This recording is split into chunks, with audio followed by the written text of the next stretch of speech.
Assalamu alaikum. Well, in this video we'll take a look at the stomach bed. So the stomach bed is basically all the structures which are present posterior to the stomach. They will be forming the stomach bed on which the stomach will be lying, and all these structures are basically separated from the stomach by the cavity of the lesser sac or the omental bursa. So omental bursa, as you know, it is present behind the stomach, so that is separating the structures of the stomach bed from the stomach.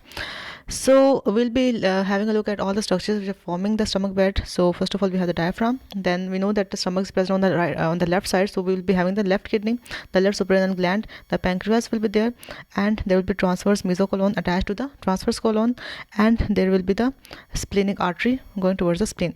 अच्छा, कहा जाता है कि spleen भी एक तरह का content होता है स्टमक बेड का, क्योंकि स्प्लीन भी पोस्टीरियर टू स्टमक ऑलमोस्ट ही पड़ी होती है, लेकिन मसला ये है कि जो स्प्लीन है that is separated from the stomach by the help of the greater sac rather than the lesser sac, while the rest of the structures are separated from the stomach by the help of lesser sac, while the spleen is separated from the stomach by the help of greater sac. So that makes it a bit peculiar.